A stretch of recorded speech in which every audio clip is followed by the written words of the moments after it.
Today's subcommittee on seapower hearing, we're going to have an important discussion about the state of our Navy's nuclear shipbuilding effort. With us today is Rear Admiral Todd S for strategic submarines, Rear Admiral Casey Moton for aircraft carriers, Rear Admiral Jonathan Rucker for attack submarines, and Matt Sherman, who serves as the program manager for the Navy's new Maritime Industrial Base Office, which seeks to coordinate and execute investments to strengthen naval shipbuilding and maintenance. First, I'll thank each of you for being here today. As many of you know, I was in the Navy where I served as an operations specialist, really a radarman, really swabbed the decks a lot, cleaned the machines, on the USS Glover. It's alarming to me when I see some of our ships and hear about the countless delays in production to replace them, especially when these ships and submarines are often a crucial tool in projecting power in our seas and around the world. Today, the Navy's nuclear shipbuilding efforts are riddled with delays, workforce shortages, and industrial base strength stretched too thin, and we're at great risk of losing ground and falling behind adversaries like Communist China. We can look no further than our Virginia-class submarines, which are critical to America's undersea dominance, or the Columbia-class ballistic missile submarine, which was intended to replace our aging Ohio-class submarines and is crucial to our nuclear triad. This is just the start of our challenges and it's clear cause for concern. I'm very optimistic that with a focused industrial base, President Trump's leadership, and the newly announced Office of Shipbuilding, we're going to get back on track and ensure our naval forces are prepared to project power and maintain peace through strength. But like any business organization in need of a turnaround, we're going to need a plan to ensure our shipyards step up, improve retention, invest in new technologies, and work with industry partners to speed up production because our national security depends on it. Today, this subcommittee is seeking clear answers on how our witnesses will deal with these challenges and deliver for the American people. I look forward to our discussion, and now I'd like to recognize Ranking Member Kane for his remarks. Thank you, Mr. Chair, and thanks to the witnesses. I enjoyed our talk last week, and I'm looking forward to the hearing today. And I welcome you and thank you for your service to the nation. 2 weeks ago, we had a hearing in the subcommittee on the state of conventional shipbuilding. While today we'll focus on nuclear shipbuilding, submarine programs, and the aircraft carrier program, many of the same challenges apply that we discussed at the earlier hearing. We don't yet know what the FY26 budget request will be for these programs, but we do know that Secretary Hegseth has decided to try to protect Virginia-class submarines and executive surface ships from the 8% budget cut drill that he directed last month, at least in the initial phase. So while we wait for budget clarity, today we can discuss the state of the industrial base that supports our nuclear shipbuilding program and what the Navy is doing to support that industrial base. We also need to discuss the important question, the big question of how to get Virginia-class, Columbia-class, and Ford-class delivered on time. This is particularly important for our submarines given the construction schedule, operational demands, and the commitments that we've made pursuant to the AUKUS agreement. We have to be open to new approaches and admit that what we have been doing needs to change if we want better outcomes. I want to thank the chairman, and I look forward to our witnesses' testimony. Thank you, Ranking Member Kane. Okay, why don't we just start? Mr. Sherman, you want to start first? Yes, sir. Thank you. Chairman Scott, Ranking Member Kane, and distinguished members of the subcommittee, thank you for the opportunity to appear before you today. As we commemorate the 250th anniversary of the Navy, we reflect on our unmatched legacy of guaranteed freedom of the seas, a legacy enabled by our sailors, which is not possible without the American industrial base, its workforce, and their ability to leverage modern manufacturing methods to build and maintain the Navy the nation needs. Today, we must confront and overcome persistent challenges, including workforce shortages and supply chain disruptions that are causing delays in ship deliveries. In order to do this, we must embrace a number of vital opportunities, including adopting advanced manufacturing for our entire maritime ecosystem, expanding and strengthening the network of shipbuilding suppliers, leveraging the power of capital markets for national defense at this time, and removing statutory, regulatory, or policy-driven bureaucratic barriers that stand in the way of maximizing maritime capacity. The Maritime Industrial Base Program is leading efforts to reinvigorate the industrial base in order to expand shipbuilding capacity. In this effort, our priorities are: 1, systematically expanding and reinforcing supply chain capacity to ensure timely delivery of critical components. 2, addressing workforce challenges through partnering with government and private organizations across key regions in an all-hands-on-deck effort that will attract, train, and retain American manufacturing and engineering workers. The nuclear and conventional shipbuilding and repair industrial base must hire approximately 250,000 skilled and well-compensated workers over the next decade. 3, bold and urgent adoption of advanced manufacturing in all aspects of the ship life cycle. This can be done by integrating additive manufacturing, robotics, automation, and artificial intelligence into how we build and maintain our Navy. To do all of this, the Navy is working closely with our industrial-based partners and has launched nearly 1,200 supplier development, workforce, and advanced manufacturing projects in 40 states, all of them focused on supporting businesses, improving throughput, and updating antiquated tooling and production processes. Foundational investments like these take time to mature. We are planting trees, not growing houseplants. Since 2018, we have expanded parts delivery for submarines by more than 250%, and this production must more than double again in order to deliver the nuclear Navy that the nation needs. We can get this done. In parallel, we have supported industry efforts to recruit, train, and retain over 2,600 new employees, 12,600 new employees in 2024, helping to address critical labor shortages in skilled trades and naval engineering fields. We're also seeing momentum in advanced manufacturing, where the adoption of cutting-edge technologies is driving innovation and improving productivity across the industrial base. The Navy's Additive Manufacturing Center of Excellence in Danville, Virginia, has already printed more than 270 parts, and this year will partner with the advanced manufacturing industry to mitigate over 1,000 days of delay in parts availability. These efforts are on track to revolutionize critical parts procurement with the ability to print thousands of parts quickly and with unprecedented quality. In conclusion, our shipbuilding industrial base stands at a pivotal moment.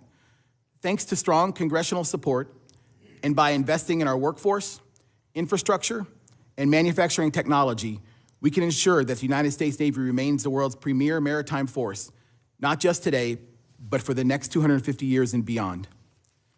Thank you for your dedicated support for our sailors, our crucial industrial base workforce, and their collective mission. I look forward to your questions. Thank you. Admiral? Chairman Scott, Ranking Member Kane, it is my honor to be here today to address the state of nuclear shipbuilding. As the Program Executive Officer for Strategic Submarines, I have cradle-to-grave responsibility for the sea-based leg of the American nuclear triad, the largest and most survivable leg. I provide proactive and focused acquisition, modernization, and lifecycle management for both the new Columbia-class strategic submarine and the existing Ohio-class strategic and guided missile submarines. The Columbia-class is the Navy's #1 acquisition priority and a critical once-in-a-generation recapitalization effort for this foundational leg of the nation's nuclear triad. The current Ohio-class SSB in force is reaching the end of its operational life and must be replaced to meet U.S. Strategic Command operational requirements. In General Cotton's recent statement to this committee, he noted that the United States, its allies and partners, are confronted with a deteriorating security environment. The Chinese Communist Party's investment in the expansion of its land, sea, and air-based nuclear delivery platforms, along with Russia maintaining the largest and most diverse nuclear arsenal in the world, only reinforces the assertion that no portfolio needs recapitalization more than the nuclear portfolio. Simply stated, building and sustaining a modernized U.S. naval force that can stand the test of time, adapt to the ever-changing maritime threat landscape is more important now than ever. It is a mission that we live each day. The delivery of the lead ship in the Columbia class, the future District of Columbia, is projected to be 12 to 18 months late to contract. While this delay is due to a variety of factors, it is unacceptable. I have directed the shipyards to execute a bold, paradigm-shifting approach to recover lead ship schedule. The program is also pursuing every opportunity to drive and improve velocity, ensuring Columbia is appropriately resourced in the shipyards and prioritized in the industrial base. The second ship, The future Wisconsin is on schedule. We have seen positive, continued performance and productivity improvements over the lead ship. Wisconsin is approximately 5% ahead of where the lead ship was at the same point in time during her construction. Early procurement and construction activities are underway for the next 5 ships, building on the learning demonstrated on Wisconsin. I would like to thank the committee for your steadfast support of nuclear shipbuilding. Together with my counterparts, I am committed to rebuilding our shipbuilding industrial base, building and sustaining the Navy the nation needs. I hold myself personally accountable for and remain committed to providing SSBNs on time and in budget with the ability to operate anywhere and everywhere, to deter aggression, respond in crises whenever and wherever they happen, and to keep our seas open and free. Thank you for the opportunity to appear before you today. I look forward to your questions. Admiral Rucker, there's a vote ongoing now, so you'll see some folks coming in and out, but Admiral Rucker, you're up next. Thank you, sir. Ranking Member Kane and distinguished members of the subcommittee are coming and going. Thank you for your opportunity to be here for you today. Your continued support remains instrumental in helping the Navy and industry build and maintain our submarine force and uplift the industrial base to increase production and improve operational availability. As the Program Executive Officer for Attack Submarines, I am both privileged and honored to be responsible for sustainment of the Navy's attack submarines and for the design and acquisition of the most capable attack submarines in the world, the Virginia-class. Our Navy's unmatched undersea capability is a key component of the United States' ability to deliver peace through strength. The United States force structure requirement is 66 attack submarines. Virginia-class submarines are also a vital component of the AUKUS partnership, which is a generational opportunity to deepen diplomatic, security, and defense cooperation in the Indo-Pacific, including the sale of Virginia-class submarines to Australia. To meet U.S. fleet requirements, the Navy must first achieve a production cadence of 1 Columbia-class plus 2 Virginia-class submarines per year. This is what we call 1+2. To then meet AUKUS commitments, this will subsequently ramp to 1+2.33. To accomplish this, the U.S. submarine industrial base is undergoing its largest recapitalization effort in nearly 50 years. Over the last decade, we have more than doubled our annual submarine tonnage production, and we must double it again this decade. As of March 2025, the Navy has taken delivery of 24 Virginia-class attack submarines, with 14 additional submarines under construction. In 2024, the Navy and industry team delivered 2 Virginia-class submarines to the fleet, New Jersey and Iowa. And we are tracking to deliver 2 more submarines in 2025, Massachusetts and Idaho. However, our 2024 annual production rate of Virginia-class submarines per year was 1.13, compared to our need of 2.0. The main causes for this are workforce challenges, material and supplier delays, and shipbuilder facilities and infrastructure issues, all of which are driving cost increases and schedule delays. Together, the Navy and industry are aggressively addressing these challenges. In fiscal year 2018, Congress began appropriating funding to help lift the submarine industrial base to increase capability and capacity. This funding started to grow significantly in fiscal year 2023. We are executing a holistic strategy across the shipbuilders and industrial base. Increasing production takes time. Our dividends are not fully matured, but we are seeing initial benefits of the investments, and we expect much more to come. Submarine shipbuilding and sustainment is my life, and I am fully committed to improving things. Continued strong collaboration between Navy, industry, and Congress is crucial to executing these important efforts. I want to thank the subcommittee for your steadfast bipartisan support of the U.S. Navy and our industrial base, and I look forward to your questions. Thank you. Thanks, Admiral Rucker. Admiral Moton, you're up. Ranking Member Kane and all distinguished members of the subcommittee, good afternoon, and thank you for the opportunity to discuss our Navy's vital shipbuilding mission. I am honored to lead the team of sailors and Navy civilians of the Program Executive Office Aircraft Carriers. My team is proud to both deliver and sustain these mighty instruments of national power. We consider our mission a solemn obligation to our Navy and our nation. The results of our work are visible daily, from USS Harry S. Truman operating in the Middle East, with Carl Vinson en route to join her, to the George Washington maintaining steady presence in the Pacific. We see it in our oldest aircraft carrier, USS Nimitz, beginning her final deployment after 50 years of service, and our newest carrier, USS Gerald R. Ford, continuing to bring next-generation capability to the fight as she prepares for her upcoming second deployment. Our future Ford-class aircraft carriers are under construction at Newport News Shipbuilding, where we continue working closely with the shipbuilder to address challenges and improve performance.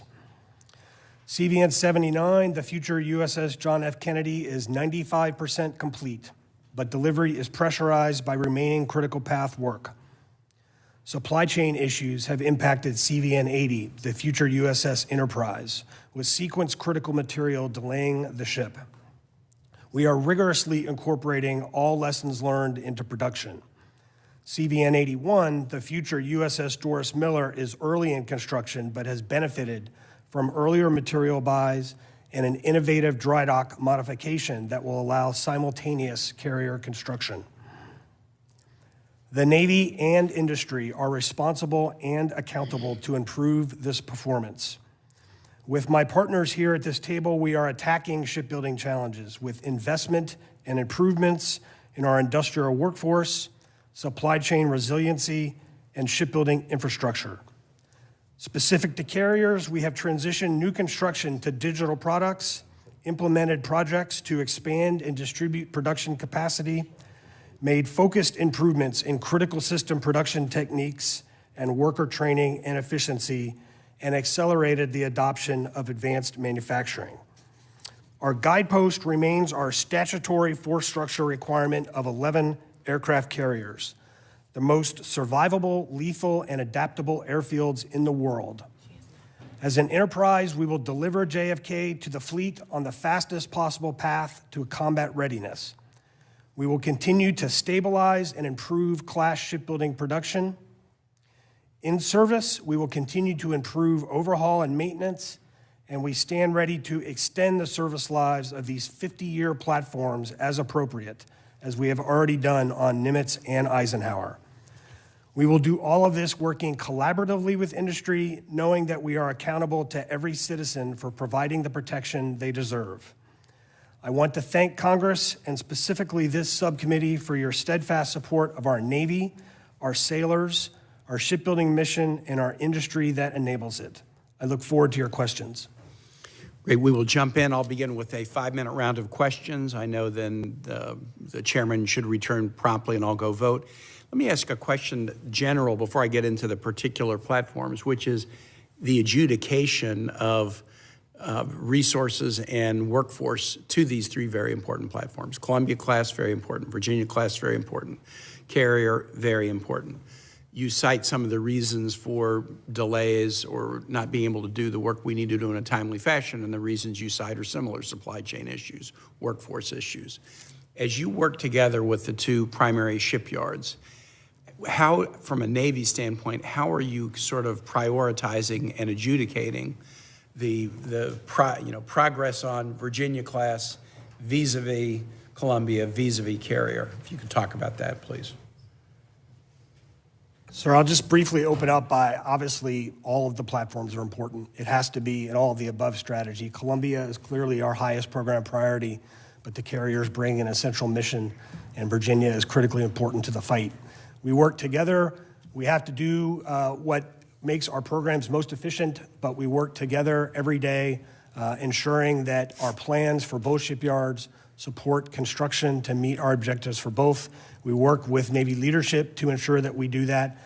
Trade-offs have to be made at some point, and there is a balance process, but our going-in position is that we have to accomplish it all, and that's what our plan is designed to do. And I completely agree, but your point about the Columbia being the primary acquisition priority, that is because it's the one place where we cannot have a gap. We cannot have a gap in the triad, and you have been able, I think, Admiral Weeks, you've been able to manage the gap a little bit through the extension of the useful life of the Ohio class, so that's helpful.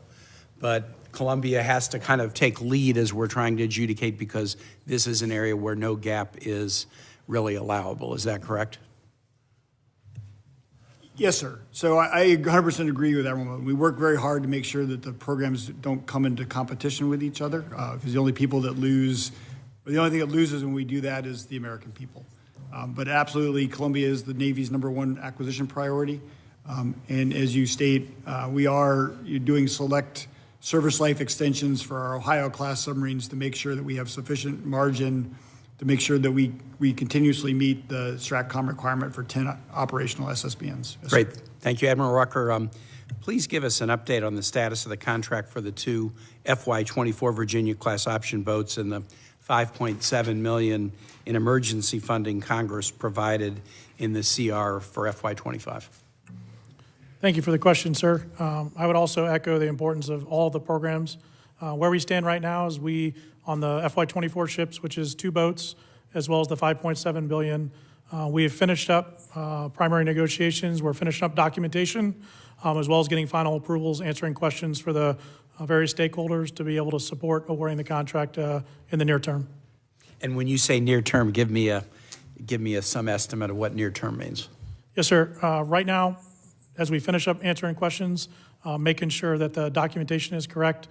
Depending as we finish those, we're kind of in the final throes, so I don't want to give you a time because it's a little bit contract sensitive, but I would commit to you that it's not too far in the distance. Great. Well, this committee and the full committee is going to be deeply involved between now and the end of June on the NDAA, so I hope that we can have a solid answer on that one as we get into the finalization of the committee's work product. Last year we had some significant discussion about the SAWS proposal that was made by industry with respect to this particular platform. Now, that's not in your control. That is probably SecDef and White House and Office of Management and Budget. But ever since the proposal came to light last year, I've had 2 basic questions. If we don't do SAWS, what do we do instead? And what can we do to make sure that we don't end up in a position where we need a proposal like SAWS in the future? Could you share your thoughts on those 2 questions? Yeah, thanks for the question, sir. What I would say is the most important thing, whichever path we choose, whether it's your term SAWS or a different path, the main thing we're focused on is outcomes. And what we were able to do through the analysis that we did over the last year or 2 is clearly identify across both shipbuilders and the Navy what investments would be required, what's required with wages. And so in the end, we're looking and really do appreciate all the congressional support for the money we need for the 24 ships and the anomaly funding, because that has investments and wages in there to get after what we need. So right now we're focused on working with senior leadership to achieve those outcomes, which is increase submarine production to deliver the submarines the nation needs. And I'm assuming the second half of my question, what do we do to avoid getting in a position like this in the future if the outcome strategy has to be one that's sustainable and not just episodic? Yes, sir, I would agree. The goal is the ramp to that 1+2 in the most efficient and a quick process that we can. Great. Thank you. Mr. Chair, I yield to you. All right, Senator Arnold. Thank you very much, Mr. Chairman.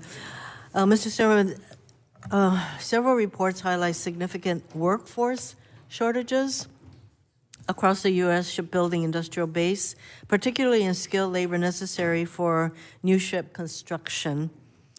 Without addressing this issue, we risk continued delays and increased costs in delivering much-needed vessels. So my question is, what specific action is the Navy taking to recruit, train, and retain a skilled workforce to support shipbuilding efforts? And by the way, and what is causing the labor shortage issues that I just referred to?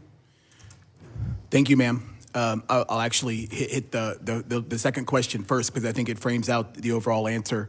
Over the last, if I go back 40 years to 1985 when we were producing ships at the rate, submarines specifically, and aircraft carriers at the rate that we need to now, we were about 30% manufacturing as a nation, our percentage of our workforce.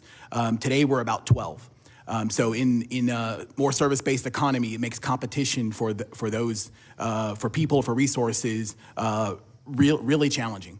What we are doing is really a 3-pronged approach, right? It is actually, attracting workforce. We've established a buildsubmarines.com campaign that has resulted in 2.7 million job applications with thousands and thousands of jobs on a website that we work with a nonprofit partner. And gotten attention kind of across the industrial base. That's an attraction example.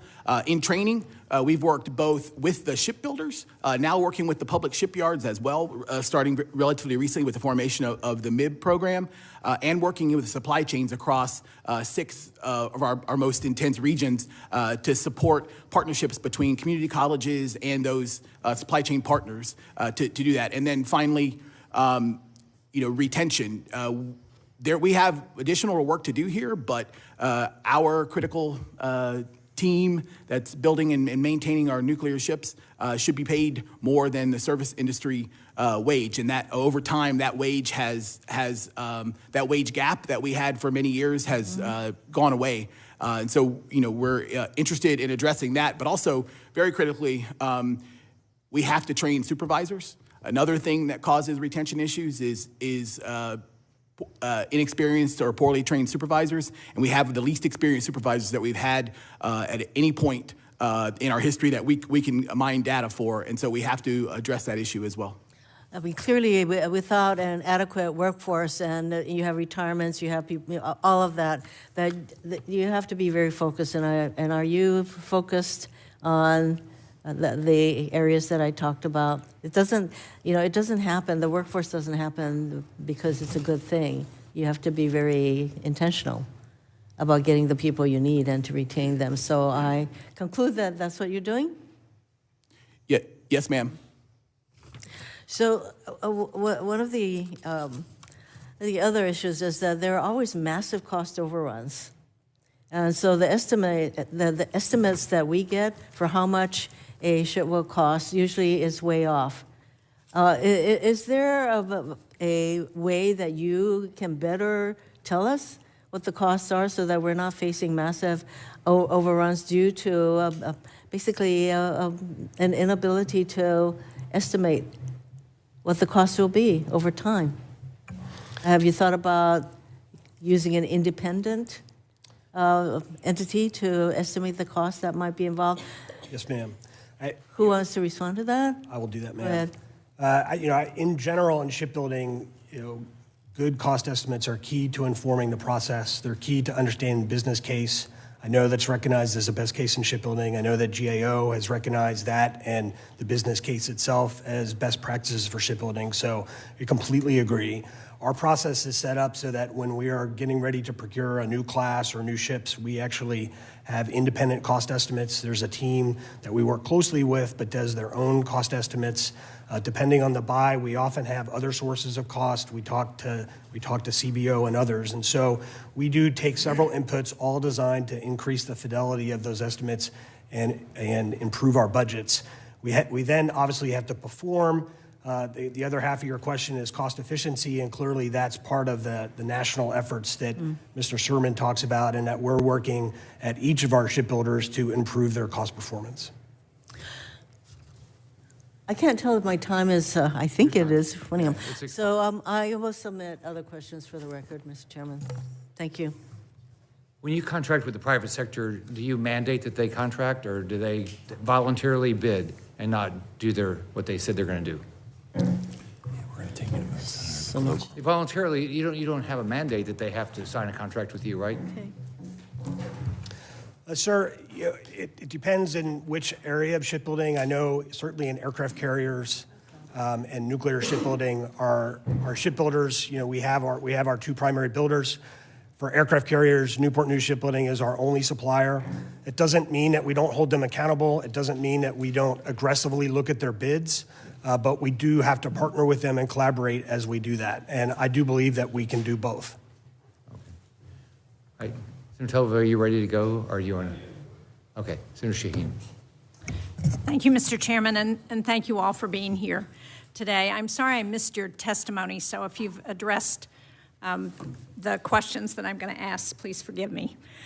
I know we're here to have a conversation about building the Navy's nuclear fleet, but we also need to maintain those ships once they're built.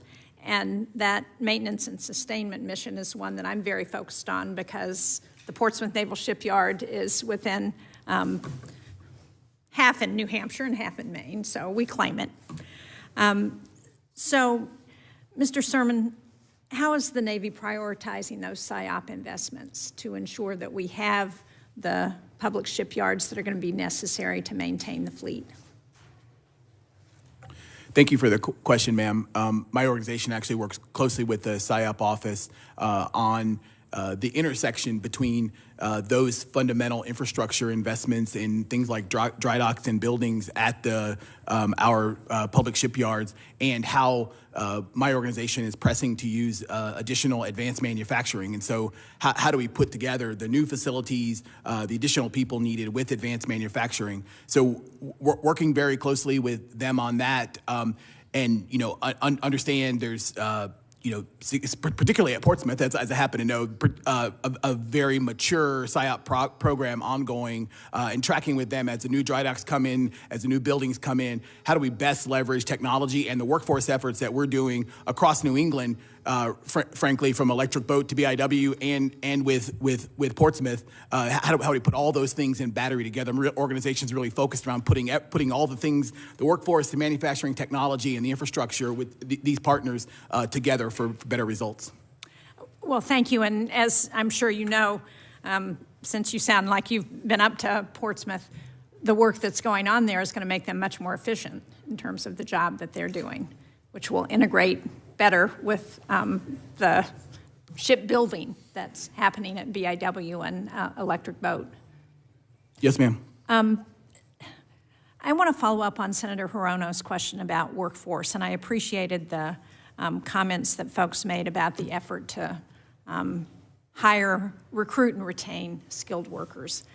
It's been an ongoing challenge at the shipyard, I know, as people have retired, because one of the challenges is just our unemployment rate is so low, there are a lot of options for people. And the uncertainty right now around what's happening in the Department of Defense has created a lot of anxiety and concern that it's going to make the situation worse. So I know that the Department of Defense has indicated that our public shipyards should be exempt from policies like the deferred resignation program, the mass firings, but my understanding is also that the actual policy guidance has been very slow to arrive. So what can you say that will reassure folks that that policy guidance is actually going to come and they don't need to worry about their current jobs and look for something else, because we do value the job that they're performing? I guess that's for you, Mr. Sermon. Thank you, ma'am. What I can say is that I am confident in the demand signal for submarines. I am confident in the demand signal for repairing submarines, and quite frankly, because you talked about BIW and that work too. As my organization reaches to support across shipbuilding and ship repair, very confident in our need for surface ships and that continued work ongoing. And honestly, that's what I would say is I'm confident in that demand signal for the Navy.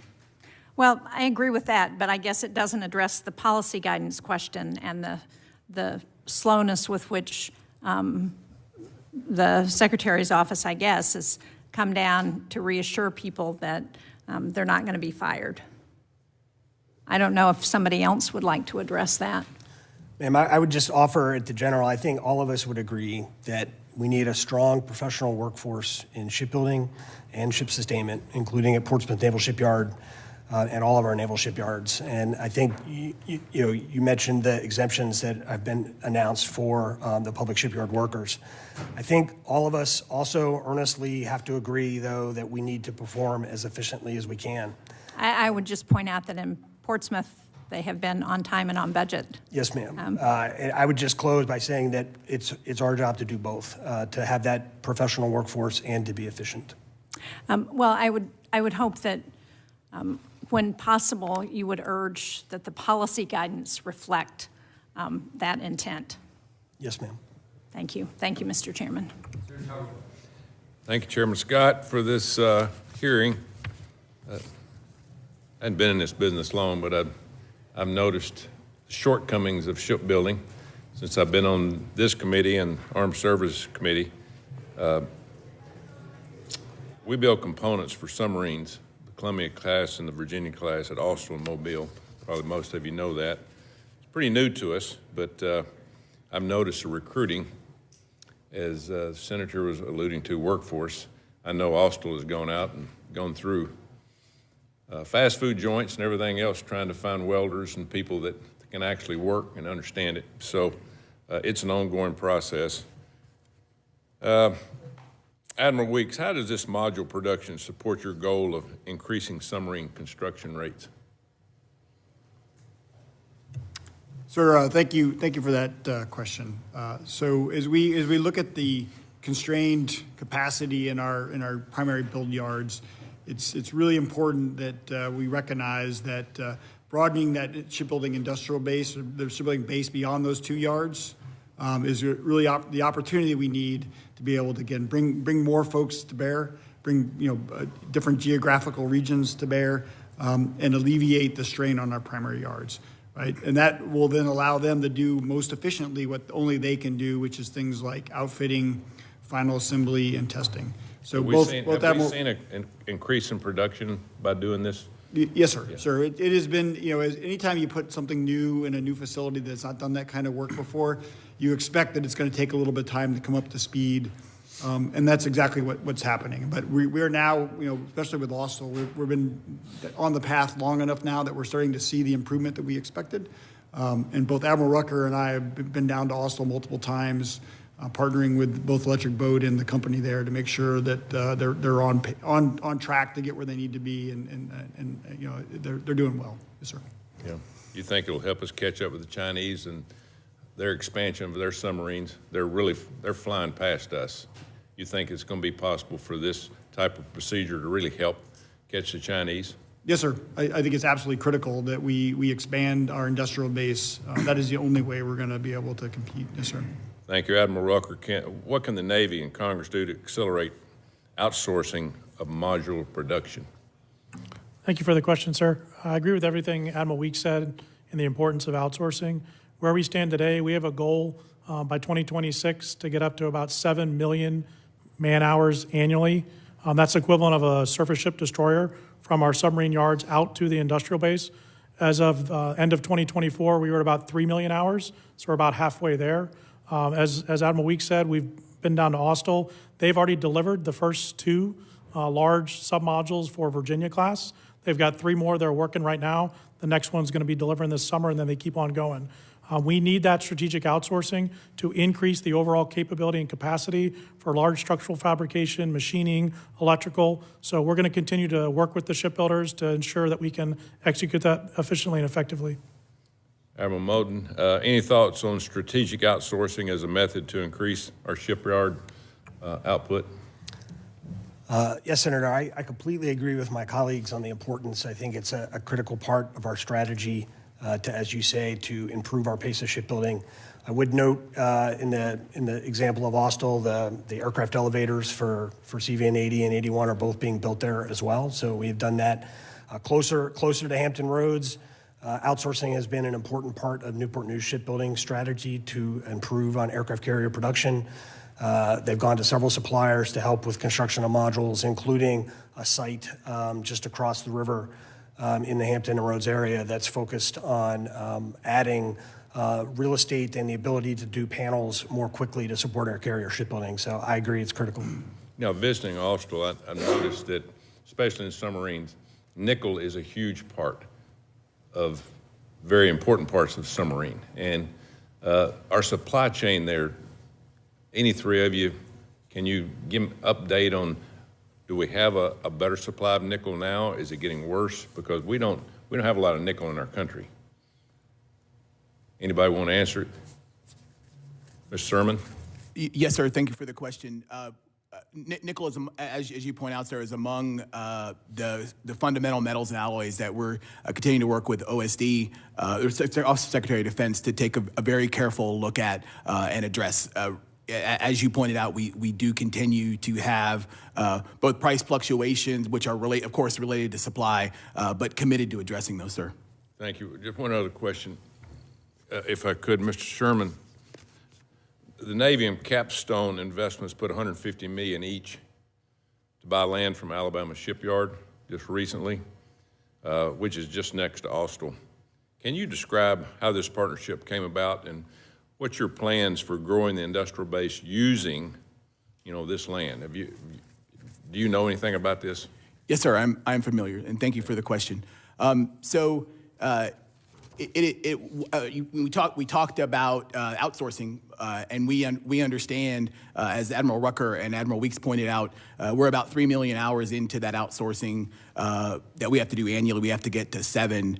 We need additional, as an enterprise, we need additional space, we need additional workforce, we need additional production. We've got a very promising work started at Austell. We've got work started at BAE in Jacksonville. We've got work started at Rhodes in Philadelphia as well that are really going to bring us into battery. But more land is needed, more waterfront land. That facility that is Alabama Shipyard, actually 60 acres of that 355 acres there will remain as in battery, maintaining our military sea lift command. Much of the rest of that, our intention in an opportunity zone, public-private partnership is to work to bring that land into battery, much like it was, that exact same land was in battery, building Liberty ships and tankers during World War II, is to bring that in battery for supply chain activities, for submarine modules, and most importantly, from my perspective, advanced manufacturing that will fundamentally teach us across the entire industrial base, the entire nation, how to build ships, unmanned vehicles, and other kinds of naval activities better and more efficiently. Yeah, I'd love to get into the cell drone discussion, but thank you, Mr. Chairman. Thank you, Senator. So first off, thanks to each of you for your answers. Mr. Sherman, so you run the Maritime Industrial Base Program. Since 2018, you've received funding above, or not you, but the program, receive funding above normal funding. So how much is it, and what's the return that we can tell our taxpayers? Yes, sir. Thank you for the question. Since 2018, we've received about $6.7 billion that's focused on the 1+2 mission. And then I believe around $3.16 billion that's focused on submarine sustainment mission. Those have been focused in a handful of areas. As I mentioned, as we mentioned, supply chain uplift. What we've seen there, and that's where we started. 18 to 22 is focused on supply chain uplift. The statistics we have from the projects that took place were funded between 18 and 22, and together with that and the rising demand signal, we've actually increased the parts output from 16% of what is required in order to execute 1+2 to just over 40%. We have to continue to advance that, and the plan for the money that's in battery now that we haven't seen the results yet because it takes between 24 and 48 months depending on the type of project to really bring those things into battery. But 1,200 projects across workforce, across supply chain, and across advanced manufacturing are in battery, working to get our production rates better, sir. You know what I don't get is I never understand how, with government, private companies can bid, not do their contract, and then somehow government's responsible for somehow putting up more money to get something done. It seems like if they bid for something, they know what employees cost. It's their responsibility to go get these employees, not government's responsibility. So it's never made sense to me. So let's talk about contracts. So every one of you have dealt with companies that have not performed on their contract. Do they have any negative? Did anything bad happen to them? Do they have penalties? What's the repercussions of not doing what they said? They're the ones that committed to it. You're not the one committed to it. I guess all of you have dealt with this, right? Yes, sir. So if you could just say, what's the accountability part of this? Sir, I will just say when we choose a contract type, it is different for each type of ship that we're procuring and the circumstances. And so all of them come with various tools. Obviously, cost plus is a different strategy. Fixed price puts more accountability on the shipbuilder. We have fixed price risk share lines, which strongly incentivize them to have positive cost performance. Every contract has often a typical set of incentives that go along with that incentivize the shipbuilder to perform in schedule or other key program aspects. We hold the contractor accountable by first of all the profit that's associated with those, and sometimes with other measures, but it differs for each contract depending on what we're executing. So, Admiral Rucker. Yes, sir. Thanks for the question. I agree with my colleague, Admiral Moton. What I would also say is, in addition to holding them accountable via their profit and how much money they make or lose, we have had cases where vendors have not performed, one of our strategic outsourcing vendors, in which case we move the work from them to other vendors. So we do take action when we do see something that is affecting our production. Are they responsible for any increased cost if you have to move it? It goes back to what Admiral Weeks said, sir. It depends on the contract structure. So my answer is it depends. In some cases, they are fixed price contracts, which they are fully responsible. In other cases, it might be a cost contract, depending on if it's a development one or not. And so it depends on the amount of risk and how we share that risk. Admiral Weeks. Yes, sir. And I would add that in extreme cases, we can also withhold payments. So we do we'll retain some of the payments if the companies are not performing to the contract. So that is another tool that's in our inventory if we needed to use it. Chairman. Yes, sir. As Admiral Rucker said, we've had 17 suppliers where we've stood up additional suppliers where we were single source previously with the submarine industrial base investments. To fully address your question, sir, I would say that the direction that we are headed with these maritime industrial base efforts, with partnering across the submarine and aircraft carrier community, is particularly in submarines, is to get to leverage competitive forces to get the best results, and both in terms of schedule and cost out of our industrial base. And as we build up the maritime industrial base, we are positioning ourselves to better leverage those forces. Thank you. Senator Sheehy. Thanks for your time today, gentlemen. How do we boost our forward submarine tender capability? My understanding is we're pretty low on those right now. Thanks for the question, sir. Right now we have two. Right now they're helping us, if you're probably familiar with the maintenance that was done over in Australia. We actually positioned our tender there to help the USS Hawaii when it was over there doing maintenance, USS Minnesota as well. Right now those two tenders are what we are using, but as part of the budget process, the evaluation's ongoing on what's going to take to replace them. How many do you think we need to be fully operational capable for the whole fleet? So the answer depends. It depends on where we end up with the fleet, sir, but I'd have to take that for the record. I'm not the expert on how many we need right now, so I'd have to take that for the record. Do you have enough? The two that we have today, they are fully utilized, sir. Okay. And then, as we explore a near-peer environment, is the Virginia class and I know the Columbia class as well, is that where we need to be operational-wise, do you think, as far as capabilities for a near-peer engagement, or do we think there's a next-gen investment we need to make for our undersea dominance? Yes, sir. Thanks for the question. As the PEO for attack submarines, I own not only the Virginia-class construction and sustainment, but also the development of the next-generation SSNX. The Virginia is an extremely capable platform. There's no peer like it in the world, so it is executing missions today for national security. However, as we look out in the future and where the rest of the world is going, we are realizing what we need to add in terms of payload, speed, stealth, and survivability. And so that's what we're looking for, the next generation attack submarine. But our intent is to continue for the 25 shipbuilding plan, continuing to build Virginia-class in parallel as well. And our replacement capability for that, which ties back to our maritime industrial base, if we enter into a sustained conflict, our ability to replace vessels, should they be attrited, do you feel confident we have the ability to have replacement both undersea and for our surface vessels? Great question, sir. For our submarines, our 4 public shipyards are what have the primary capacity to repair our submarines, as well as our 2 private shipbuilders. We've been undergoing material strategy to ensure that we can uplift and provide, working with Matt Sermon's team and the rest of the industrial base, to provide the necessary spare parts that we have on the shelf so that as we need to do those repairs, they're more available. We've obviously, as we went down to low rate production, had less on the shelf. So now we're in the process of not only improving submarine construction, but our sustainment efforts as well. So I would just briefly add as well on the sustainment side, that the ability of our naval shipyards and our private shipyards to do a quick repair is a big focus. I know for Naval Sea Systems Command and other organizations, basically the ability to respond to battle damage is something that we have significantly increased focus on in recent years. It's a key part of how we would respond to any conflict.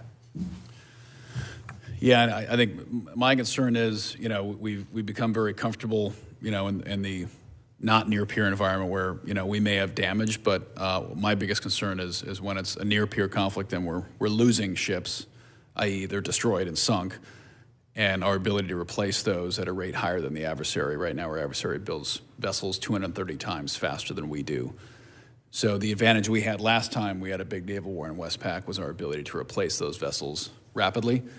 Now that advantage lies with our adversary. So two things either have to happen, one or both. We have to be eminently survivable under any combat conditions, or we have to be able to replace. And right now, we can't replace. So Yes, sir. And we do need to do both. Yep.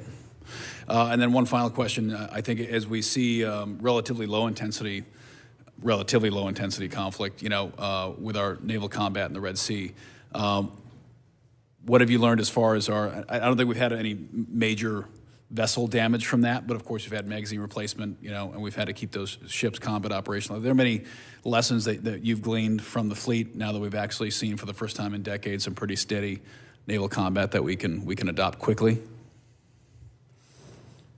So I will just say, obviously, that's not day-to-day, as the aircraft shipbuilder, but as a naval officer, I've been extremely proud to watch what's happened in the Red Sea. Our fleet has responded magnificently. Getting our assets on station, supporting them in theater has been significant. I know that Admiral Cooper and others have talked explicitly about the incredible performance of the crews of our carrier strike groups.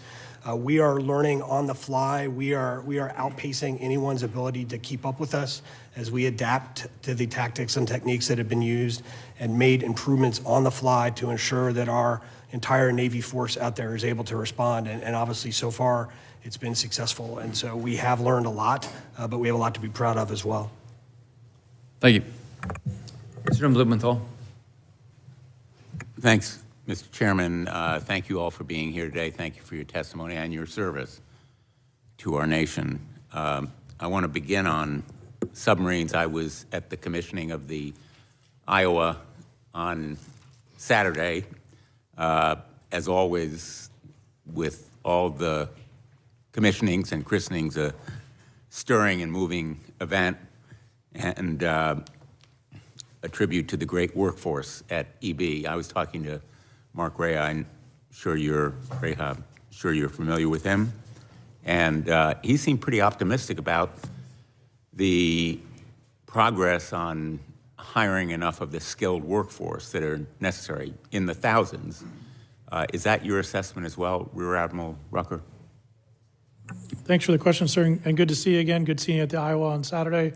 I will applaud you for being able to make it up there, given your schedule, I know. Yes, sir, I would agree. From 2022 to 2023, we saw across both shipbuilders about a 41% increase in their hiring. And in 2024, they pretty much met their goals. Our challenge now is to continue to work with them on their attrition. Those rates have come down since 2022. However, they're still higher than they need to be, especially in the 1 to 2 year workforce range. And so that's an effort that we are working together with them to address. Is there anything you would recommend our doing in the NDAA to make possible or make more likely that workforce, meeting that workforce challenge? Yes, sir. There are multiple things that we're doing, so I appreciate the question. I would say the workforce is one of the number one things that is needed to be able to build the submarines and aircraft carriers.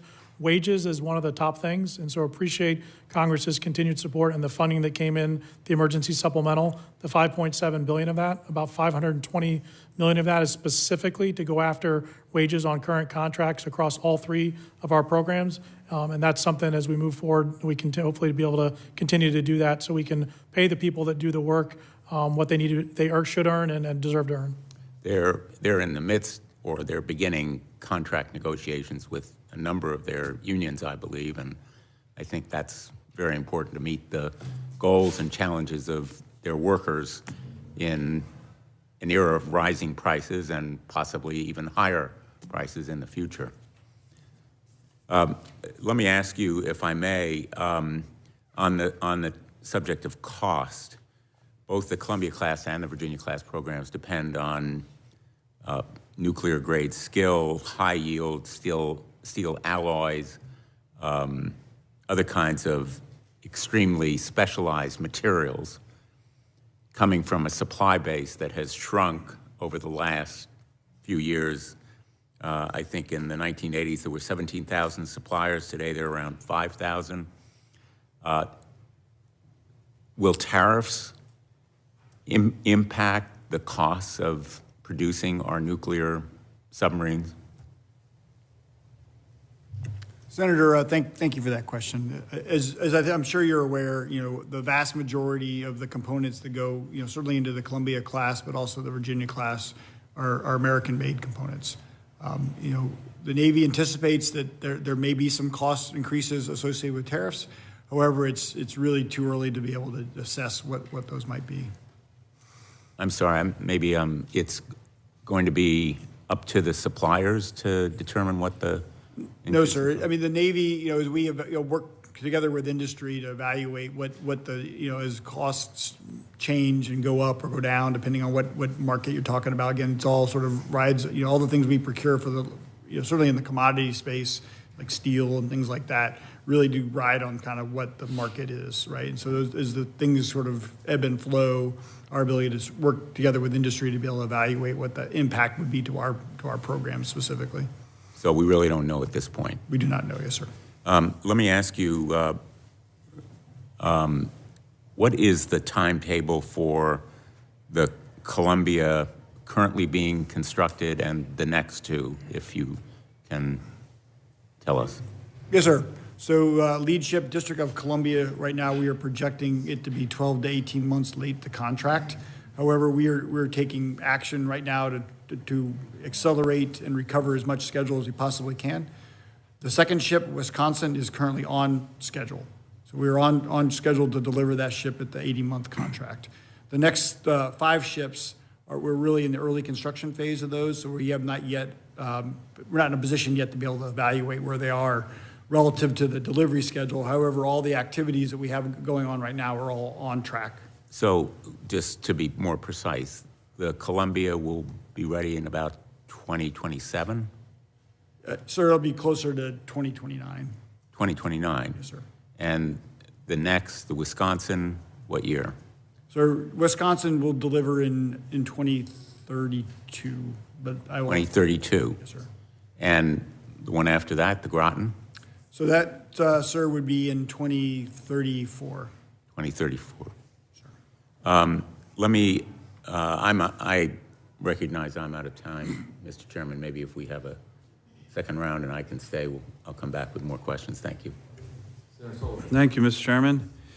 And gentlemen, thank you for your testimony. By the way, as a senator, I've gotten to kind of dig deep into the whole history of the nuclear Navy, and then it's really a remarkable organization. And, you guys are all part of something in my view that's very special.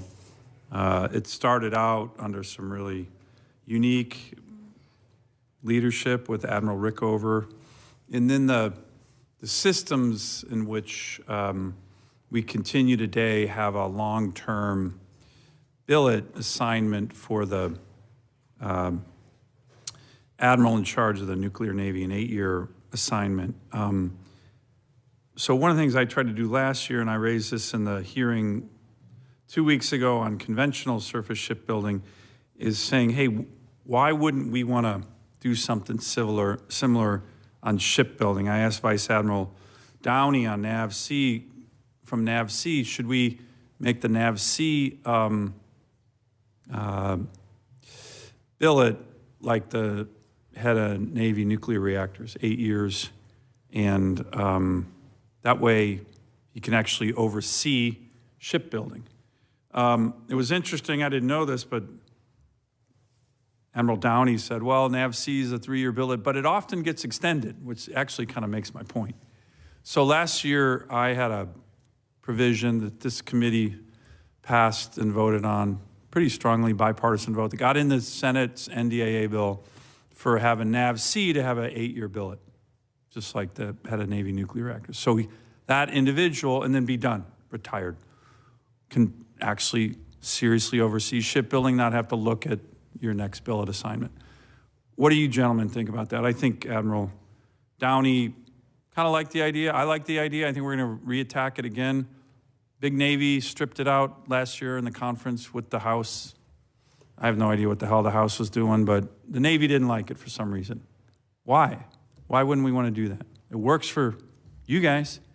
Why wouldn't it work for shipbuilding writ large? Anyone have a view on that? So I'll just start. I probably have a little bit of a unique perspective on my panel here. In PO carriers, I'm actually not a nuclear trained officer.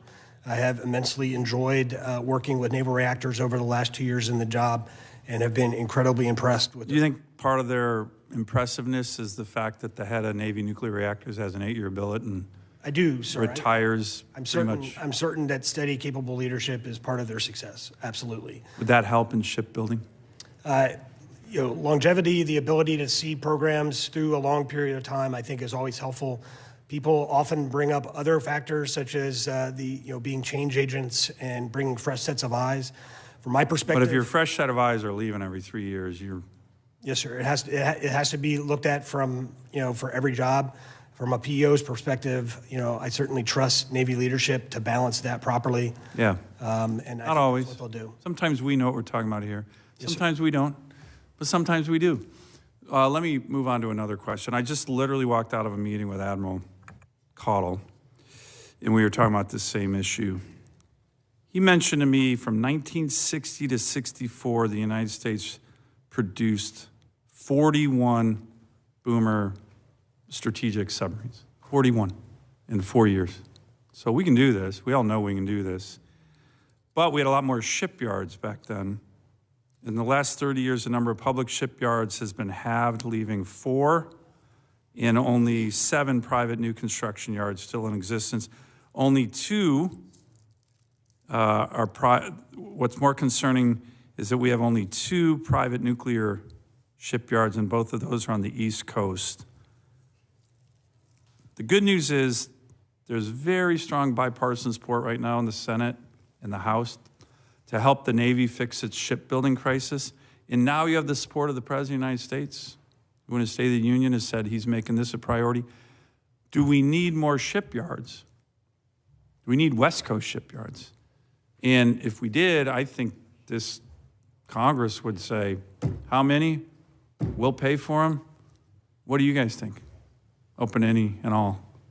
I appreciate the question, sir. I think with our 2 nuclear shipbuilders today, we've been talking so far to the committee about all the work we're doing to move work outside of the 2 shipbuilders to what we call strategic outsourcing. Mm-hmm. The number we were talking about, it's about 7 million hours per year, so the equivalent of a surface ship, a destroyer that we're pushing out to the industrial base to other locations from a public But do we need more shipyards?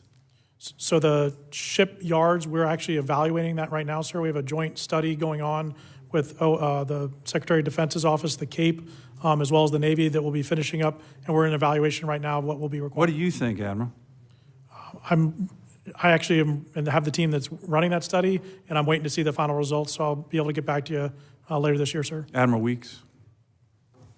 So I agree with Admiral Rucker that we absolutely need more shipbuilding capacity in this nation. So whether that is discrete shipyards or as our current strategy is, which is to shift work out across the nation, right, not necessarily be constrained by coastal areas. I think again, from my perspective, the right answer is we've got to grow our capacity, and I think that comes in lots of different ways. And I'm looking forward to seeing the results of the study that Admiral Rucker referred to make sure we're being smart about how we pursue it. Ms. Sherman, Admiral Moton, any of you guys have a view on this? Sir, I think it's critically important that we get the shipyards that are both public in the maintenance world and, as you mentioned, our 2 nuclear yards to full capacity at 3 shifts and humming there as we assess this, which is part of what the study that Admiral Rucker is participating in is doing. And so the workforce efforts that we're undertaking to do that, to be able to really take advantage of 3 shifts at the public shipyards and take advantage of manning there, as well as how we use advanced manufacturing, have both got uplift possibilities. Sir, I completely agree with my partners up here. Aircraft carriers are a little bit different. Obviously, the size of the platform, there's only 2 naval shipyards that are able to work on them, and 1 shipyard that's able to build. But collectively, I think it's an important part of the discussion. We're actually part of the study that Admiral Rucker mentions. I can assure you that it is data-based.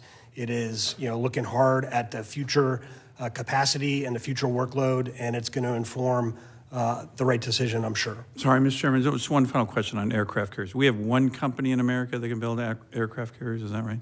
That's correct, sir. Newport News Shipbuilding from HII is our carrier shipbuilder. Thank you. Senator King. Thank you, Mr. Chairman. I want to follow up on this line of questioning. Everybody around here for the past 3 or 4 years has been talking about rebuilding the defense industrial base, expanding the defense industrial base. How do we do it? Is that a matter of more contracts for the big prime contractors? Is it bringing new people into the business? Is it encouraging smaller companies? I mean, this is one of these things everybody talks about, but I never hear any much in the way of specifics about how to go about it. Mr. Sermon, what are your thoughts? Thank you, Senator. My 3 primary focus areas that are absolutely aimed at capacity are getting the workforce that we need, and that's going to be my next question. That's not just at the shipbuilders, but in the supply chain across the nation, right? Not just on where the shipyards are on the coast. Isn't one of the big issues supply chain? 2nd and 3rd order suppliers? Yes, sir. It absolutely is, and so. My second item is foundational investment in our supply chain.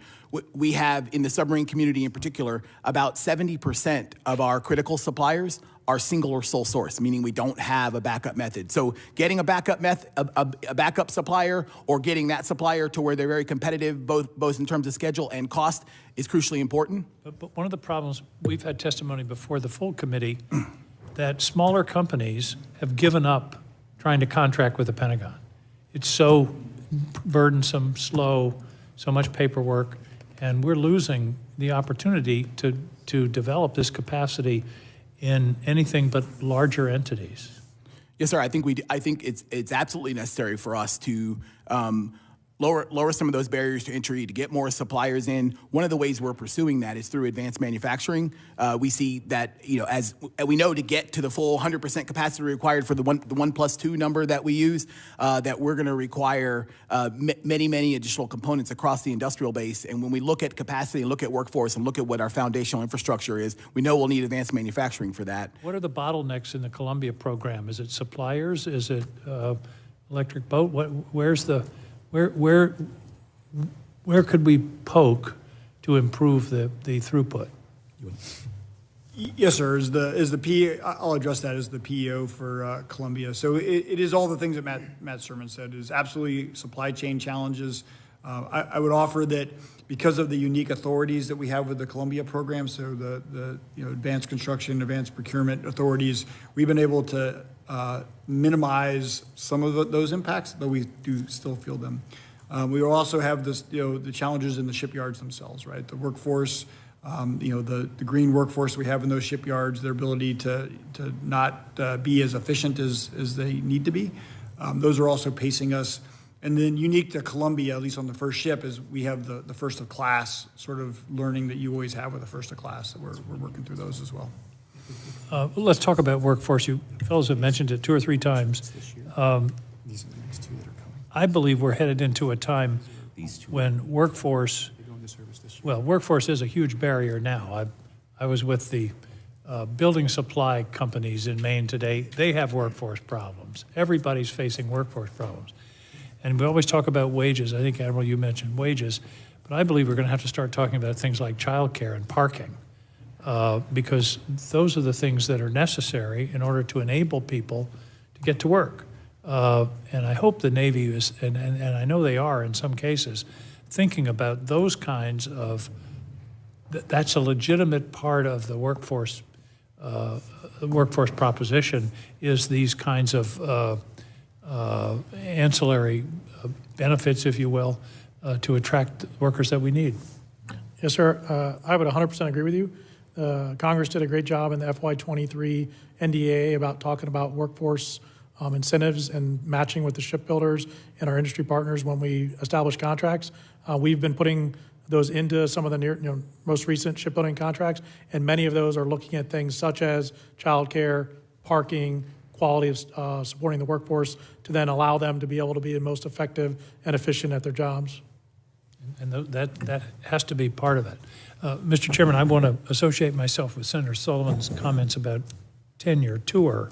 I think of myself, after 3 years, I barely was learning how this place worked. And to learn all you learn in 3 years and then move on, I think that's a discussion that should be had more generally. I'll never forget interviewing General Dunford when he left Afghanistan, and all the knowledge that he had that was walking out the door. So I think that's something that we ought to be talking about generally, not only in nuclear shipbuilding or shipbuilding generally, but across the board, particularly at these high expertise positions. Thank you, Mr. Chairman. I yield. Thank you, Senator King.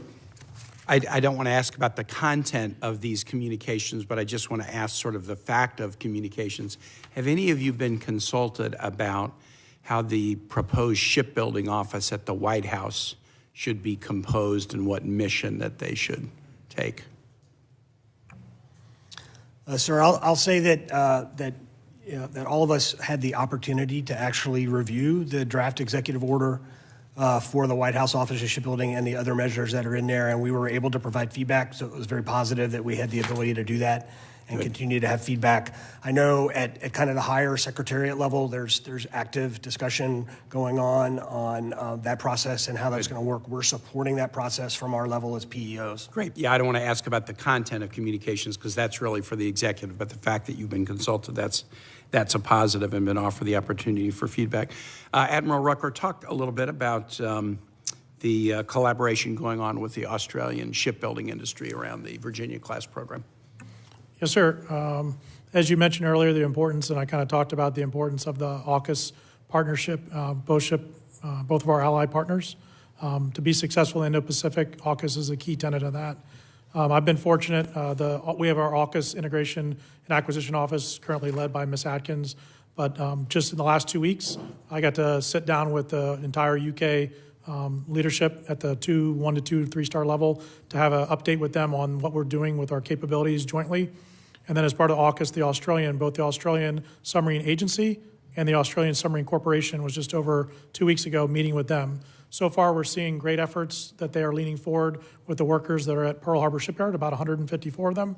And in part of our discussions, one of the lessons learned that we learned about is that's a lot of trades. And so we're talking about what we need to do to also uplift their engineering and planning personnel as well. So that's kind of a takeaway we learned is something we need to get after as well. Thank you. Admiral Moton, I want to give you a chance to brag on the Ford a little bit. You know, this committee has been very focused over the years on the delays and cost issues with the Ford class, with the arresting gear, with the weapons elevator, with the launch system. And those systems continue to pose challenges in future ships. However, the Ford is now under deployment. Talk to us about how the Ford is performing, and particularly in those 3 areas that had been trouble spots. Give us a report. Yes, sir. Senator, thank you for the opportunity to do that. So our entire organization at PEO, I know Newport News, we're all very proud of the performance of Ford so far. Ford had a highly successful initial deployment. Ford was there. Ford was the initial response from the United States following the Hamas attack on Israel. One of the best pictures that I have is actually the Eisenhower and Ford sailing together. The ship did extremely well. The crew did well. I can tell you that during that deployment, ship, including the crew, including the catapults, including the resting gear and the elevators, did over 10,000 aircraft sorties during that deployment, weapons onto aircraft and conducting those sorties. The elevators themselves, lots of discussion there. Obviously, the elevators have done on Ford over 43,000 cycles. And this is all the elevators, so you're not operating with like 7 of the 11. You got all of them going. Yes, sir. I will tell you, as a program executive officer, my job is not only construction and sustainment. So there are absolutely early class sustainment issues, things like changing, where and how many spares and those kind of things. We are every day taking the lessons learned from Ford to improve that. But overall, the systems are doing well, and the ship is underway right now, preparing for her next deployment and doing exceptionally. So we're very proud. My understanding is that CVN 79 is probably not going to deliver till March of 26. Is that correct? So CVN 79 at JFK is 95% complete, so the progress is good there, but we are having critical path challenges. Right now, in principally 2 areas, in the aircraft, in the advanced weapons elevators, and also the advanced arresting gear. The shipbuilder is very focused. I will be quick to point out that the challenges that the shipbuilder is having are not design related. The elevators and the catapults and the aircraft launch recovery gear are performing exceptionally, as I just mentioned. This is the second class. We're still learning a lot of lessons on production. These are complex machines, and that's what we're seeing. We're executing a variety of improvements, both on 79 as much as we can, but particularly on 80 and 81. I do anticipate that that's going to delay the delivery of JFK. We are focused very much on mitigating that and getting to combat readiness as quickly as possible. And we're assessing that, and we'll have more details. But we are looking at all avenues to improve the timeline that I can get JFK to the fleet. On 80, the contract delivery date was September 2029, but Secretary Del Toro's 45-day review suggested it would be more like January 2032. Is that still how it's tracking? I think that was January 30, sir, but January 30. But I take your point. So CVN 80, as I mentioned earlier, has been delayed by sequence critical material, major items of material that are late to the ship and are causing delays to the critical path and forcing the shipbuilder to change our big build cycle. We are doing everything we can to get that equipment, intense oversight from both the Navy and Newport News Shipbuilding. I do actually anticipate that performance has continued to degrade from what we reported a year ago, and I'm estimating a year ago we reported up to 26 months late. I'm estimating now 28 months. We're doing everything we can with the shipbuilder to improve that prognosis. I said January 2032, and you're right, I meant January 2030 because it's the Doris Miller where the contract delivery date. Doris Miller, yes, sir. Yeah, you're correct. Doris Miller is on track for 81 for 32. So the other thing that is helping with a Doris Miller schedule is, number one, we bought the material for Doris Miller much earlier than we did for Enterprise. That in and of itself is preventing those critical path challenges to 81. The other thing we did very innovatively was with the shipbuilder do a modification to the dry dock that's going to actually allow Enterprise and Doris Miller to construct at the same time. That's going to mitigate the impacts to Doris Miller. Great. Thank you. Yield back, Mr. Chair. Mr. Sermon, I guess I don't know if it was you did this or somebody else, but you shifted from executing industrial base funding through shipyards to a new not-for-profit Blue Forge Alliance. Can you talk about how much money we've given to Blue Forge Alliance and if we've gotten a return? Yes, sir, I can.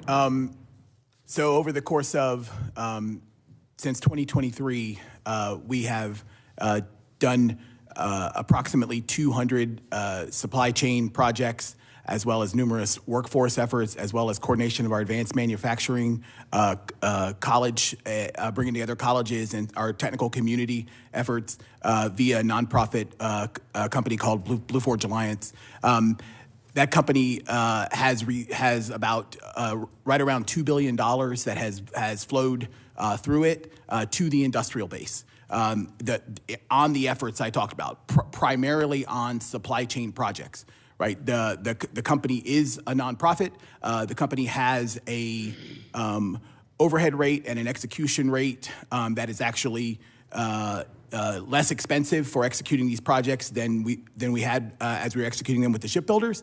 But just as importantly, the projects that they are executing, it has, and I believe that the shipbuilders would share this perspective, takes pressure off of the shipbuilders supply chain team, who is buying this 5X, really 6X by components increase across the industrial base. We bring the Blue Forge Alliance team into Battery to go and execute the actual investment projects that raise capability and capacity. But no means stuck on like, hey, we got to use Blue Forge Alliance for this either. My plan going forward is to maximize bringing in partners from across the defense industrial base, from other parts of the United States, from other industrial base places of excellence where we've seen these kind of uplifts and learning and having more partnerships to ultimately get us to 1+2, to get us to 1+2 and a third. Thank you. Thank you. Remember, Weeks, when you talk about the different ballistic missile submarines, when they're going to be ready, is that actually ready to go to combat? Or is that just delivered and there's still going to be a lot of work to do afterwards?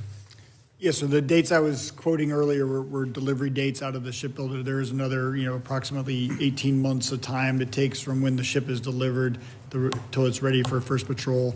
Lead ship is a little bit longer, but we are partnering with the fleet to shrink that to as small a period of time as we possibly can. Is that still way later than what they thought? Yes, sir. It's still we're still looking at it basically carries forward into that on patrol date. Although we're looking to shrink some of that, as well as as I mentioned earlier, the work we're doing with the shipbuilders to try to accelerate delivery schedules to get the ship delivered as soon as possible. So that's the fastest right now. That's the thing we can do. We're also working with the fleet to optimize that post delivery to first patrol time frame to make sure we're cutting out all the extra stuff in there and make sure it's really just the things we have to do. Okay.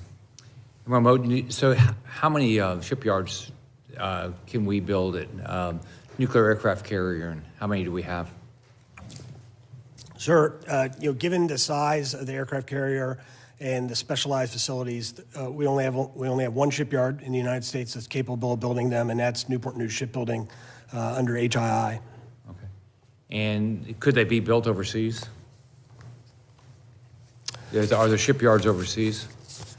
Not that immediately could build a carrier. I'd have to check and see if there were one that were big enough potentially. But obviously, with the nuclear power aspects of the carrier, the complex machinery, which is part of what makes forward capability so special, I would say it would probably be unlikely, in my opinion, that we could do that overseas. But I'm always willing to look at any alternative to improve performance. And so if they don't perform, then what do? We don't have any options? Sir, Newport News Shipbuilding is our partner in building aircraft carriers, but we also hold them accountable under the contract. All of the provisions that are in there are designed to incentivize their performance. If they don't do that properly, they don't get those incentives. We do that, and we hold them accountable in many other ways day to day on their performance, right? But at the end of the day, we do have to partner with them. I do believe that we can do both, and both RPO, Navy organizations such as the Supervisor of Shipbuilding exercise accountability of the builder at all possible levels at the same time as we work with them to produce the ships. Wouldn't it be beneficial to have competition? Sir, it's always beneficial to have competition. Prior in my career as a captain, I was the destroyer program manager for the Arleigh Burke class. I very much enjoyed having two shipbuilders that were in competition with each other as we built that class. It has to be a class-by-class basis, and obviously the carrier brings special constraints. So, Emma Rucker, we're continuing to be way behind on the Virginia class program. Is it really anything that's happening now? Because didn't they tell us before we were going to be on time, and it still hasn't happened? What's realistic? And the same question I asked Emma Weeks. When you say you're going to deliver something, it doesn't mean it's ready to go to war, right? And there's significant delays after that. Yes, sir. Thanks for the question. I'll kind of work my way from the second question here first. When we deliver Virginia class today, they are the highest quality platforms in the Navy, independently assessed by what's called our in-serve team. They have the highest quality score of any ship in the Navy.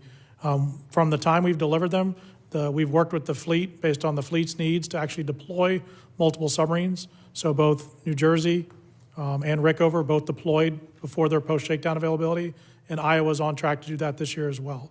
So my answer is, on that, we do support the fleet and let them use them and adjust our schedules when world events require that.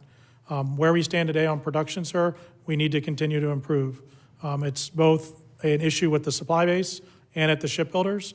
We've got actions ongoing, both with congressional help to support the uplift of the supplier base. We've already seen some bottlenecks removed. We have more to go. And then at the shipbuilders, we need to get after their production capacity as well.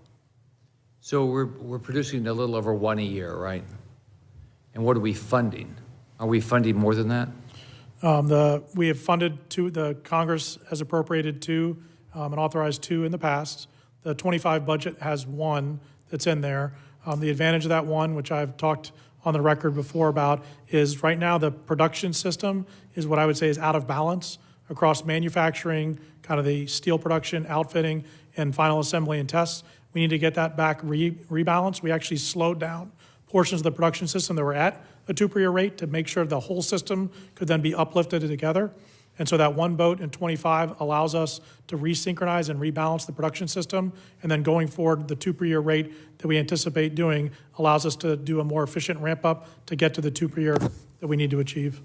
So does it make sense to keep funding at a rate way in excess of what we're producing? Great question, sir. I understand that perspective. Part of the continuing to look going forward as we go into the 26 budget, obviously that's still being looked at. But the advantage of the 2 per year is if you look across the production system, we need all phases of it to get to that 2 per year. And so if we go back down to 1 per year, looking out in the future, the ability to ramp back up to 2 would cause us to have that same challenges of ramp, which we're going through now. We have a clear plan working with Matt Sermon's team in the industrial base, and then with our shipbuilders on a path to get there. So going back down, we would still have to get back up again to support what we need for our force structure of 66 submarines and then also our AUKUS partners. It just didn't seem to make much sense when we're funding 2, we're not getting 2. But if we don't keep funding 2, we'll never get to 2. It seems completely out of whack of what we're spending. Understand, sir, which is why in 25 we put 1 forward to kind of allow the system to catch back up and ensure we get rebalanced. Okay. All right. Anybody have any questions? Yeah, I have a couple. Thanks, Mr. Chairman.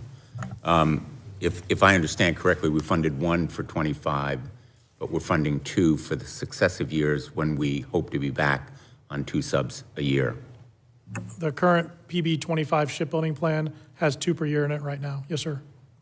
Let me ask you, Admiral Moton, and I apologize if I'm being repetitive or just plain dumb. How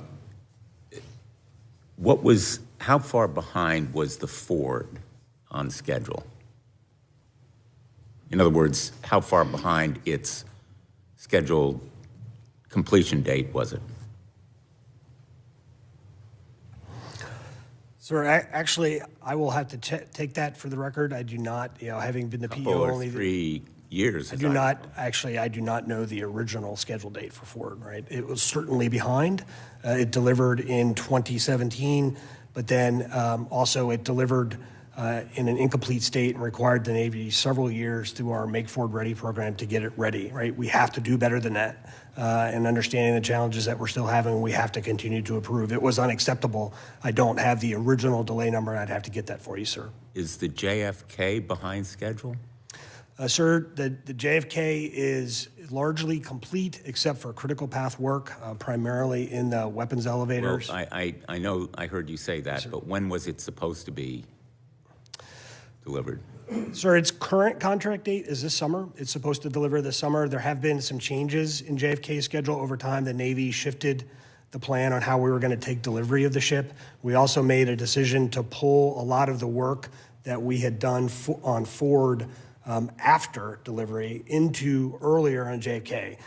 All of that being said, that caused a date shift. The current date that the shipbuilder is accountable for is this summer, and that's the date with the challenge. This summer, but that's later than what was the date, the projected date? When was it supposed to be It's done? later than the original contract date, but the Navy made a decision to pull capability into the ship so that its combat readiness, like when it was ready to go with the fleet, would be on time. That was what was done with JFK. I know that is slightly confusing, but it was done to ensure that we had a fully combat-ready carrier on the schedule to meet fleet needs. Okay, I have to confess, I don't understand that answer. Yes, sir. If I'm a home buyer, I go to a contractor, he says, I'll have the home ready for you to move in Yes, sir. Christmas of 2025. And if it's ready 2 years later, I can say it's 2 years behind. Yes, sir. In this case, in your analogy, we would have the original schedule for the home. The home buyer may want to put a pool, and we decided that we're going to go ahead and put the pool in before we take custody of the home. I understand that point, that maybe its capabilities were increased. But Yes, sir. my question is, the original JFK, when was it supposed to be ready? I do not have the original delivery date in front of me, sir. Okay, what is, can you get these answers for us? Absolutely. And the reason I'm asking is, you've got two more, Yes, sir. the Enterprise and the Doris Miller. Yes, sir. They're supposed to be ready in 2030 and 2032. Correct. Are they going to be ready in 2030 and 2032? Well, actually, Enterprise was supposed to be ready in 2028, sir. 2028. And we are now projecting it's going to deliver in 2030 based on the That's 2 sequence. years behind. Yes, sir. Okay. And the Doris Miller, 2032, was that supposed to be ready in 2030? 2032 is the date for the Doris Miller. We assess that Doris Miller is still tracking to that, partly by the earlier material buys and the dry dock updates that I talked about earlier. And I'll just say, Senator, my apologies, as a lot of those dates were long before I was with the program. I will get you a crisp answer on the dates for both 78 and 79. And again, I hate to ask questions that maybe I should know the answer to. The Ford cost how much? Sir, that's another one that unfortunately I do not have the final Ford cost in front of I me. would appreciate knowing what it cost Yes, sir. and what it was projected to cost. Yes, sir. I will get that for you. What is JFK going to cost? JFK is projected to cost $12.9 billion. 12.9. 0.9. In Yes, other words, $13 billion. Yes, sir. Okay. And the Enterprise? 13.5 billion, sir. And how about the Doris Miller? 14 billion, sir. 14. Yes, sir. Is the JFK actually, that figure 13 billion, is that what it was projected to cost, or is that higher? That is our current estimate. It is higher than the original cost. I will have to get you the original cost in anticipation of your question. I would appreciate that as well. There have been, that's the total cost of the carrier, not just the shipbuilders, but also all of the equipment. There has been growth on both. It's unacceptable, I will say, that all three of these ships were awarded pre-COVID, so that they were affected by COVID performance and also the continuing escalation that we're seeing. None of that's an excuse, it's just a fact. The bottom line is we should have been able to deliver on the original cost, and that's our commitment.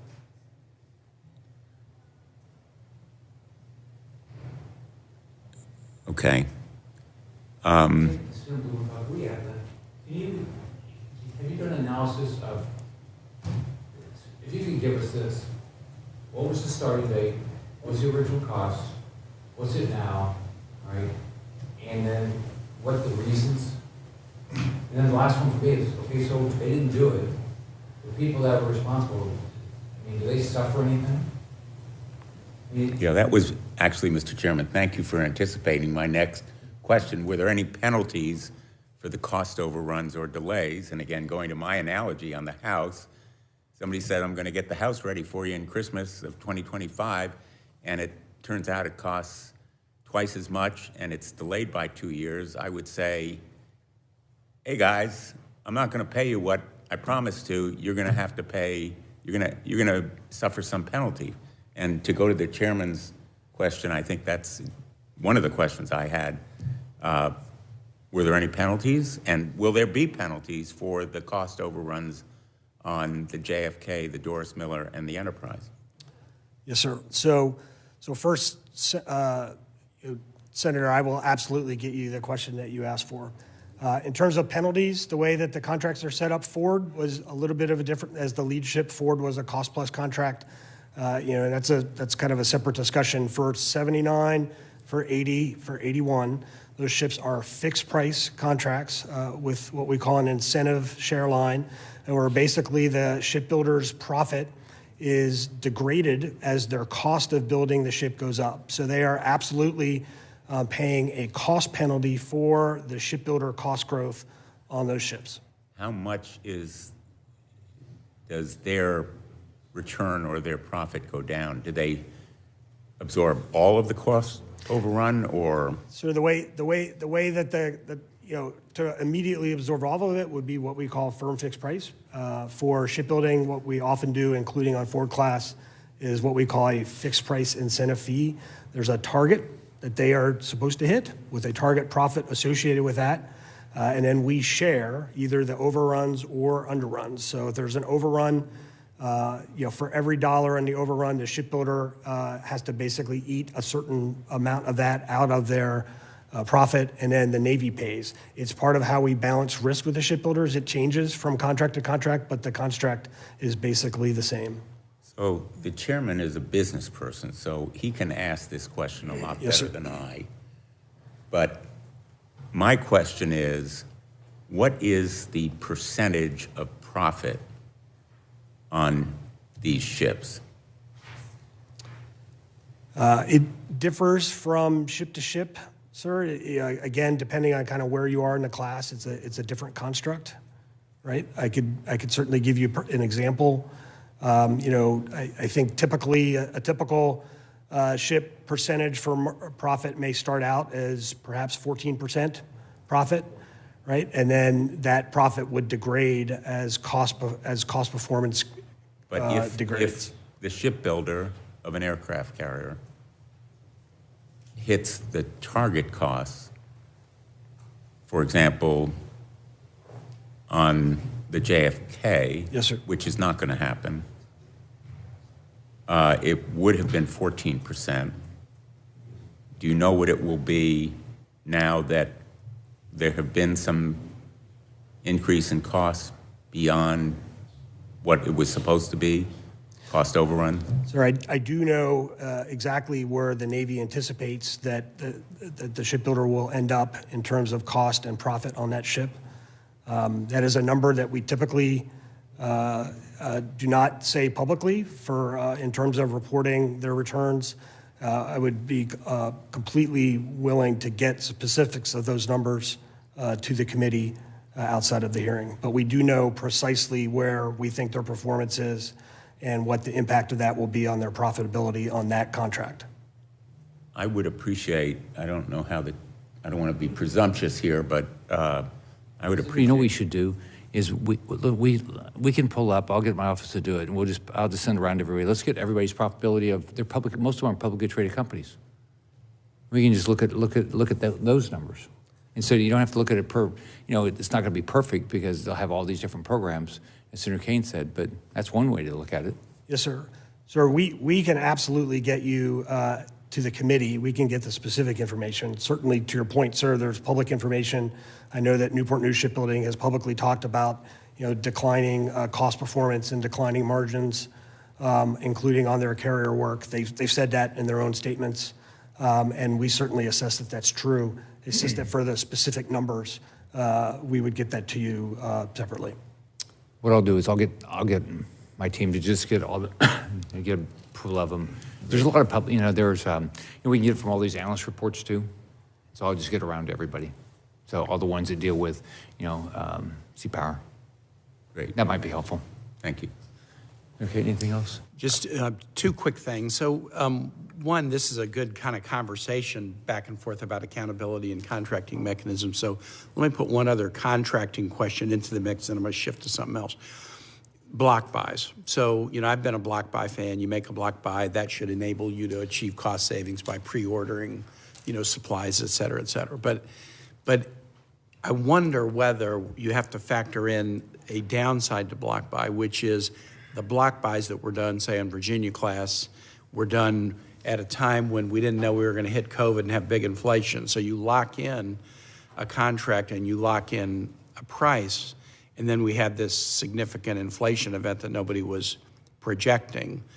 And so, I kind of wonder if you rolled it backward with the shipyard, or would we have wanted to do a block buy? If we had the crystal ball, we might have said, maybe it's not a good time to do a block buy. So now we hope we don't have COVID-type emergencies that put all kinds of inflationary pressure on things, but the block buy has a lot of positives, but they may not be all positive. So for purposes of thinking about the best way to contract to deliver a result and to have an accurate assessment of the cost and the timing, I'm not asking for an answer, but it's made me rethink a little bit about whether block buy is 100% the virtuous solution. Do you want to say something on that, Dick? And then I'll move to an unrelated issue. Yeah, I guess I'd be interested. I think that's a really important point. And I guess my question is, both of you, Admiral Rucker and Admiral Moton, have emphasized the importance of advanced buying of materials, which I think is critical. When you advance buy the materials, is it at a certain price so that even if, there are tariffs and inflation, and obviously steel and aluminum may be subject to tariffs. Steel and aluminum goes into these ships, but do you get the raw materials that you advance buy at a fixed price, or does it rise with inflation? Thanks for the question, Senator. The answer is it depends on the contract, but back to your question on block buys. We do block buys, we get an advantage of what's called economic order quantity funding in addition to the advanced procurement.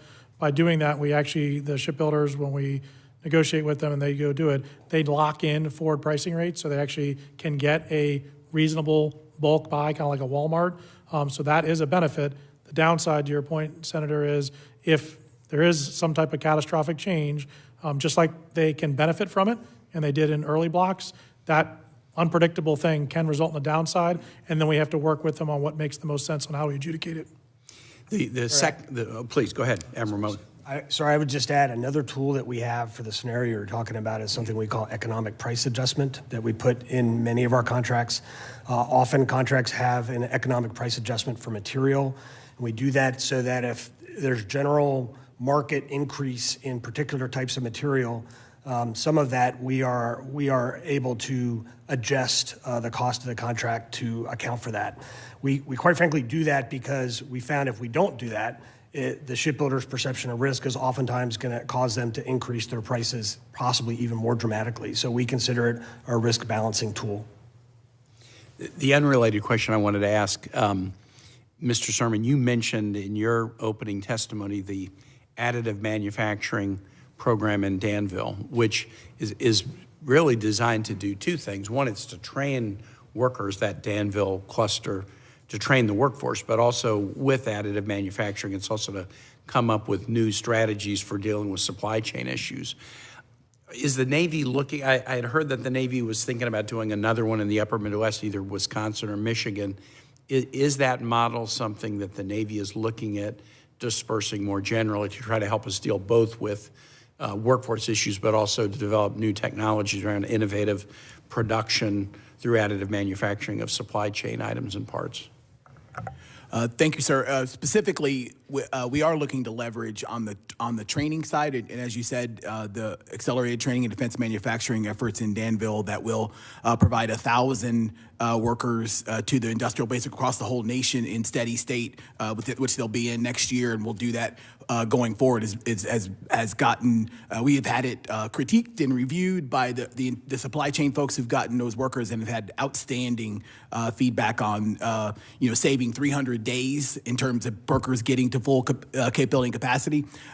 We absolutely are looking to, and we have in a much smaller version as we were doing the Michigan Maritime Manufacturing Program that we stood up. We used some of the lessons learned to partner with the folks in Michigan. It's a smaller scale, but we will continue to look for opportunities to apply that. On the advanced manufacturing, particularly metallic additive side of that, what the effort in Danville has been primarily focused on is we have struggled, as I would frankly say, as certainly as the Navy, more broadly in the entire nation. I've studied our economy to get additive manufacturing demand into that industrial base, right? We have, because of cost concerns, because of schedule concerns, because of, is that material really better than how we were doing castings and forgings? We've struggled to establish the additive manufacturing community. What we're doing in Danville is focusing on a set of materials that are 6 materials that are really impactful to the submarine, aircraft carrier, and shipbuilding industrial base, and maturing those materials, and then working with the Navy and working with the shipbuilders and working with suppliers to then get a demand signal out to the additive manufacturing community for those materials, and with a formula that's like, here's exactly how you do it, so that as we bring additive manufacturing partners in, we would actually have an established demand signal for them, be able to put those kind of incentives towards building that capacity. But pressing that out further, I think, is absolutely important, sir. Let me just say this for my 2 colleagues who are here. On this demand signal side, I have some tremendously innovative additive manufacturers in Virginia who say, I keep getting like awards from the DoD for being an innovator, but then getting no orders. Like I'm tired of getting the blue ribbon, but not getting any orders. And so I think you're right. Finding the area where you don't just have the innovators, but you're actually putting a demand signal in so that they can get work through their innovation. That's going to be helpful. But on the workforce side, this thing in Danville is fascinating. They usually have, 50 to 100 going through a cohort at a time, and it's about an 8-week full-time, and they come from around the country and around the world. So the last time I was there, kids from rural Virginia, kids from the Pacific Northwest, Aussies, a lot of Afghans who are here. They already work to defend the nation, and they're here on a special immigrant visa, and they've decided, I don't want to drive an Uber. I've worked with the U.S. military. Why don't I be a shipbuilder? And you walk into this class, and you see them all learning together, and then they fan back out among the industrial base, all over the country, and some back to Australia to work, but they've had a common set of experiences to train, and so then you do find that it reduces the training needed once they get back, and it probably increases the retention too if they've been into this program. So it is really a program worth seeing, and it is bearing some fruit. But thank you for giving that report, and I yield back. Anything else? Well, first off, thanks for coming. I can't imagine how frustrating it has to be for you to come and have to respond on how late things are, because none of you seem like you're the type that don't want to get things done on time and on budget and all these things. So thank you for all your hard work. We do have to we have to figure this out. We are falling behind Communist China. We don't really have a choice. We've got to figure this out, and we might have to figure it out pretty fast, depending on what they do. So hopefully I was talking to Senator Kane, hopefully with the secretaries that we're getting, hopefully with President Trump's leadership, this new Office of Shipbuilding, that we're going to be able to make a dramatic change to get something accomplished. Because my concern is we don't know when Communist China is going to take action, and if we're not ready, it's going to be horrible for our country, and we're going to put a lot of men and women at risk. So, thank you.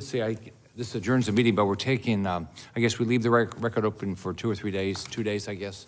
If anybody wants to add anything, thanks.